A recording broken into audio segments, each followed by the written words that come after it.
Sensation, le MAG. Bonjour à tous, bienvenue sur Sensation en association avec TV78 du 8 mars au 6 avril. Le festival à toute heure revient pour une nouvelle édition dans différentes communes des Yvelines et de l'Essonne. Pour en parler avec nous, je suis aujourd'hui avec Michel Bocage-Marchand. Vous êtes directeur du festival et de l'association Jazz à toute heure. Bonjour. Bonjour Jessie. Alors on a pu évoquer une partie de la programmation dans une précédente émission à retrouver en podcast sur notre site et notre chaîne YouTube Radio Sensation. On va justement revenir rapidement sur les artistes présents au début du festival. Le week-end du 8 et 9 mars, le duo Zage et Thomas Kahn seront à Saint-Rémy-lès-Chevreuse. Dites-nous-en un peu plus sur ces deux concerts. Quelle surprise nous réserve-t-il ? Alors Thomas Kahn, c'est pour les amateurs de soul music, c'est ceux qui aiment le R&B des années 70, la James Brown, à la Otis Redding, et avec ses propres compositions, ils se régaleront avec Thomas Kahn. Et Zage, c'est du théâtre musical burlesque, donc c'est une pièce de théâtre musical très bien chantée, très bien jouée et très drôle. Et le 15 mars, c'est Hélène qui sera également à Saint-Rémy-lès-Chevreuse. Qu'est-ce qui attend le public pour l'occasion ? Grande chanteuse de blues et guitariste, voilà, donc on est vraiment dans, là aussi, les classiques du blues, avec son propre répertoire, et puis c'est, comme elle se définit elle-même, donc je me permets le mot, une pin-up. Le 16 mars, c'est une soirée chanson française avec un double plateau, et le 17 mars, c'est Marshmallow, cette fois à Saint-Arnoux en Yvelines. Est-ce que, du coup, ces deux soirées restent dans cet ADN assumé du jazz ? Alors oui, avec un grand point fort sur les mots et sur la chanson française pour la soirée du 16 novembre avec Maxima Poesia qui met en musique des textes, par exemple de Boris Vian, des poètes surréalistes, autour d'une harpiste qui est la leader du groupe. Et puis la visite immersive à la Maison Ragon avec Marshmallow. Donc on est pris dans une ambiance série noire. On est plongé dans un roman de la série noire pendant toute la visite. Et ça se termine avec le concert de Marshmallow, le jazz des années 50-60 avec une chanteuse magnifique. On passe au 22, 23 et 24 mars. Le 22 mars, c'est Iso Fitzroy qui sera à Saint-Arnoux en Yvelines également. Pourquoi avoir programmé cet artiste ? Je crois que parce que, comme beaucoup, j'ai une passion pour Amy Winehouse. Alors elle me fait penser à elle, mais en même temps elle a son propre univers, ça groove beaucoup, c'est de la soul beaucoup, avec des choristes, vraiment tout ce qu'on aime dans ce genre de musique. On passe à des artistes qu'on a un peu moins parlé donc à l'émission précédente. Le 23 mars, c'est Karine Guyot-Turan qui sera sur scène à Émancé. Elle a commencé sa carrière musicale récemment. L'objectif, est-ce que c'est aussi de découvrir son évolution dans le domaine ? Alors tout à fait, c'est une vraie chanteuse, voilà, et nous on a oublié complètement son côté animatrice exceptionnel aussi, mais nous, voilà, on est dans la musique, et elle a vraiment compris Nina Simone, elle en a fait quelque chose de très personnel, elle a la voix pour, elle a la culture pour, et donc ça donne un résultat magnifique, et en plus dans une nouvelle ville qui intègre le festival Émancé, c'est la première fois qu'on passera, donc on est vraiment dans cette idée d'aller sur un territoire rural, amener des artistes qu'on voit d'habitude sur les grandes scènes parisiennes. Votre objectif, c'est ça aussi, c'est de pouvoir ouvrir le festival à d'autres villes autour dans les Yvelines et en Essonne ? Alors oui, on a de la chance d'être demandé. Émancé nous a demandé d'intégrer le festival, et évidemment c'est notre ADN, c'est ce côté, puis c'est ce qu'on aime aussi, d'être en tournée. En fait, voilà, on est comme les artistes qui sont en tournée pendant 5 week-ends, tous les vendredis, samedis, dimanches. On a 3 camions, on démonte le matériel, on remonte le matériel, on accueille tous les soirs un artiste différent.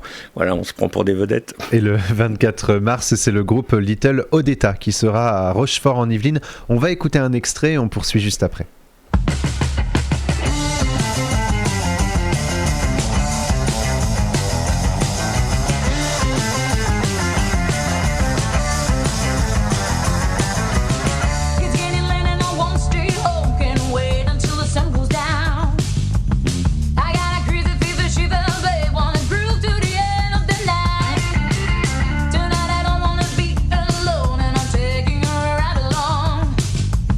I'm taking you at a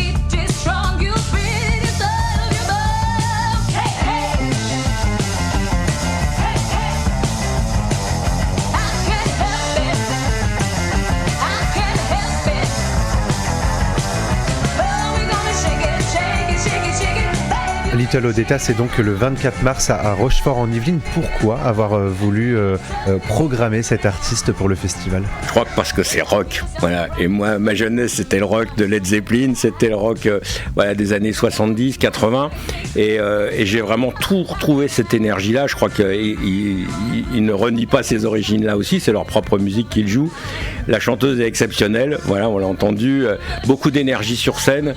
La musique, elle est vraiment sculptée pour la scène. C'est vraiment un groupe de scène, voilà, comme l'étaient ces groupes des années mythiques. Et vraiment, j'en avais envie pour les 25 ans du festival. On passe au 29 mars avec un concert un peu spécial. Pouvez-vous nous en dire un peu plus sur cette soirée ? Et oui, parce que c'est les 25 ans du festival et le festival a 25 ans grâce à André Ceccarelli, qui est le parrain du festival, qui est l'un des plus grands jazzman batteurs du monde, vraiment. Il est énormément reconnu, il a joué avec tout le monde depuis Tina Turner, c'était lui le batteur de Starmania quand Michel Berger a monté le spectacle, puis depuis il a fait tout le monde, et puis Didi Bridgewater pendant 15 ans, enfin voilà. Mais là il nous présente un spectacle qu'il a retravaillé, bien sûr, c'est le West Side Story à partir de la musique de Bernstein. Et comme c'est un jazz master, il est entouré de jazz masters, donc Rosario Giulini, le saxophoniste italien, qui est vraiment une star du sax européen, Julian Mazzariello, Walter Ricci au chant, et puis François Constantin, que les amateurs connaissent bien, et Diego Humbert, donc vraiment une équipe jazz masters qui va donner un concert exceptionnel. Le répertoire a été repris au Châtelet, pas par ce groupe-là, mais au mois de décembre. C'est un répertoire que tout le monde connaît, bien sûr, beaucoup ont vu le film, mais là, dans l'interprétation qui avait été largement saluée par toute la critique jazz, ça doit faire une vingtaine d'années, je crois qu'il avait monté ça, Dédé, et voilà, donc là, on est pur jazz, on est purement dans nos origines, jazz à toute heure, et grâce à André, je tiens toujours à lui rendre un hommage très très sincère et très profond, parce que c'est grâce à lui qu'on a monté le festival, c'est lui qui nous a fait rencontrer des musiciens, on n'était pas des musiciens du tout, nous, au départ, donc voilà, donc c'est un grand monsieur. Et c'est le 29 mars, donc le 30 mars, c'est Ludovic Louis qui sera à Buyon. Présentez-nous cet artiste. Alors Ludovic Louis, c'est un trompettiste, et qui est finalement au départ peut-être plus connu dans la pop musique parce qu'il a été quand même pendant 10 ans le trompettiste de Lenny Kravitz, donc c'est quand même une belle référence. Ça l'a amené dans les plus grands stades, dans les plus grands festivals, que ça soit à Montreux, que ça soit à Rio, donc quelqu'un qui a l'habitude de très gros événements et qui a eu, enfin je sais pas s'il a retrouvé, mais en tout cas qui a envie de faire un peu du jazz avec son groupe, et donc voilà, donc là ils sont 6 sur scène, il y a une énergie fabuleuse, c'est quelqu'un qui se déplace beaucoup sur scène et qui donne un rythme pas croyable. Il a aussi une carrière sur Netflix parce qu'il a tourné une série notamment qui s'appelait, je suis en train de rechercher, The Eddie, voilà, où c'est l'artiste, le héros est un trompettiste de jazz, et puis bah voilà, il a joué devant les meilleurs, devant Muhammad Ali, devant Quincy Jones, et jouera devant le public du festival à toute heure. Et on passe au dernier week-end du festival à toute heure avec Sian Potok le 5 avril à Clairefontaine en Yvelines. On va écouter un petit extrait, on poursuit juste après.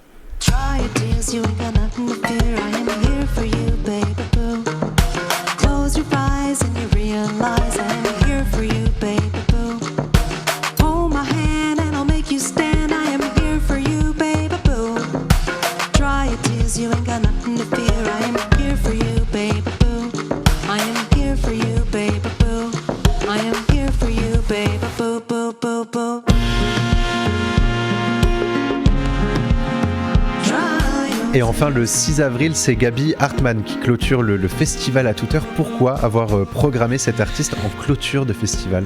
Bah parce que je pense que c'est la future grande star de demain. Je suis pas le seul à penser ça, et qu'il fallait, voilà, comme on l'a fait souvent avec les découvertes, la prendre au bon moment.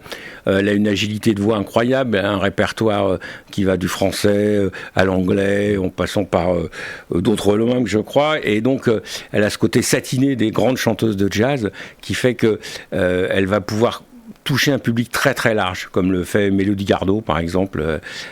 Donc on est content de clôturer cette 25e édition avec cet artiste en devenir. Et on vous souhaite une bonne 25e édition du festival À toute heure. Toute la programmation est à retrouver sur votre site jazzatoutheure.com. Merci beaucoup Michel Bocage-Marchand d'avoir été avec nous sur Sensation. On peut également vous suivre sur Facebook et Instagram Jazz à toute heure tout simplement. Et pour revoir ou réécouter cette émission, rendez-vous sur notre site, notre chaîne et notre application Radio Sensation.